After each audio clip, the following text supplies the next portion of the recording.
নাইবা হাঁটলো এখানে তুলো মেঘ নীল আকাশে, নাইবা ফুটলো সাদা কাশ ফুল পথের দুপাশে, সকালবেলা নাইবা ভরল উঠোন আমার শিউলি ফুলে, প্রবাসের পুজো ছুঁতে চাই বাংলা পডকাস্ট খুলে।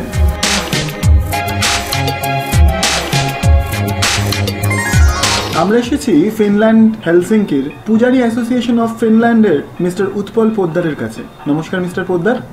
নমস্কার মিস্টার পোদ্দার, প্রথমেই আমি যেটা জানতে চাইবো যে এটি আপনাদের কত বছরের পুজো? এটা আমাদের ৫ম পূজা। আপনি ঠিক কতদিন ধরে এই পুজোর সাথে যুক্ত? ২০১০ সালে আমরা কয়েকজন বন্ধু বান্ধব মিলে একত্রে বসি আর কি।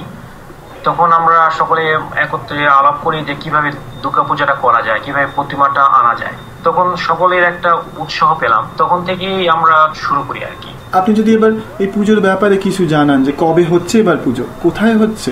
পূজাটা হচ্ছে আমাদের 4th and 5th October 2014।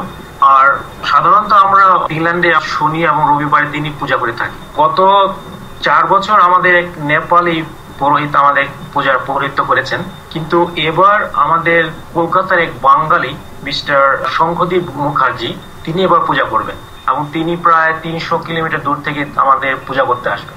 Mister Poddar, এবার আপনি আমাদের জানান যে ঠাকুরের ব্যাপারে আপনারা কি করেন? ঠাকুরের ব্যাপারে আমরা 5 বছর আগে আমরা কলকাতার কুমারটুলি থেকে আমরা ফাইবার গ্লাসের একটা প্রতিমা এনেছি।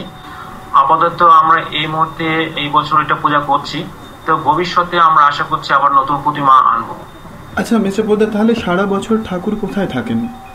এই মুহূর্তে আমার ফ্ল্যাটের বেসমেন্টে আমার স্টোররুমে আছে। পুজোর ডেকোরেশনের ব্যাপারে আপনারা কি চিন্তা ভাবনা করছেন এবার?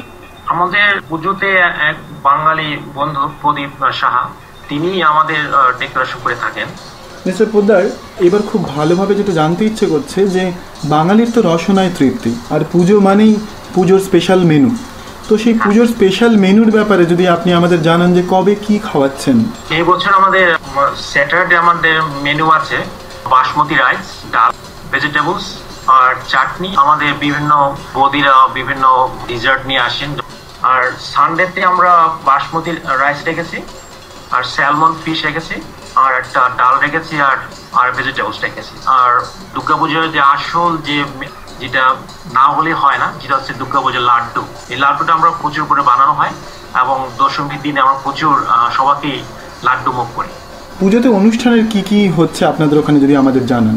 এই মুহূর্তে আমাদের লোকাল ছেলেমেয়েরাই কালচার প্রোগ্রাম করবে, তবে আপাতত এই মুহূর্তে আমরা বাইরের কোনো আর্টিস্ট আনছি না।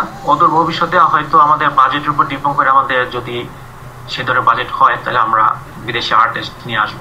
অনেক ধন্যবাদ মিস্টার পোদ্দার, আপনার সাথে কথা বলে খুব ভালো লাগলো। আপনাদের পুজোর বাকি দিনগুলো ভীষণ আনন্দে কাটান। আপনাকে অনেক ধন্যবাদ।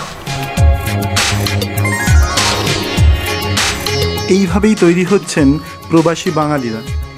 বাংলা পডকাস্ট পরের পর্বে পৌঁছে যাবে আর এক পুজোর প্রাঙ্গণে আপনাকে সঙ্গে নিয়ে।